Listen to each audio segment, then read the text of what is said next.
هذا النور شفاء صدور. اعوذ بالله من الشیطان الرجیم. بسم الله الرحمن الرحیم. اما بعد، السلام علیکم و رحمت الله تعالی و برکاته. برادران و خواهران عزیز و پدران و مادران مهربان، نماز تهجد نماز نافله است که در شب خوانده می شود.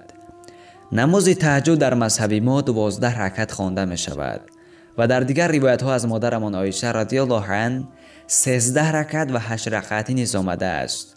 نماز شب پیغمبر خدا صلی الله علیه و سلم. بهترین وقت برای خواندن نماز تهجد دل شب می باشد. نیت نماز تهجد نیت نماز نافله را میکنیم، یا همین که از خواب خستیم در نیم شب با قصد تهجد طهارت کردیم، خودش نیت نماز است. پیغمبر خدا صلی الله علیه و سلم در شبها نماز تهجد میخواندند. در حدیث آمده است که خداوند در 3 شب به آسمان دنیا نزول کرده درهای رحمتش را باز میکند. ندا میکند که کیست که در این شب دعا کند تا من دعای وی را اجابت کنم، و کیست که طلب استغفار کند من او را مغفرت کنم. پس هر کسی از شما میل و خواهش توانایی دارد و چند رکعتی که قابلیت دارد می تواند بخواند، با کدام سوره که حفظ یعنی می داند، و پس از نماز خداوند را وصف و ذکر و ستایش کند و صلوات بفرستد و برای خودش و نزدیکانش دعای خیر کند که بهترین وقت قبول دعاست.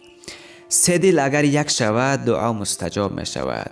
یکی دل شب، دوم دل قرآن، سوم دل مؤمنان. دوستان من، خدا حافظ. آیا کسی با لباس نقش صلیبدار یعنی صورتدار نماز خواند، نمازش فاسد خواهد شد و چه چیز در این بابت معنی شده است؟ از انس ابن مالک رضی الله عنه روایت است که گفت مادرمان عایشه رضی الله عنها پرده منقش یعنی صورتدار داشت که با آن یک گوشه خانه اش را پوشیده بود. پیغمبر خدا صلی الله علیه و سلم گفتند این پرده را از پیش ما دور کن، زیرا که صورتهای آن در نمازم پیوسته پیش چشمانم نمایان می شوند.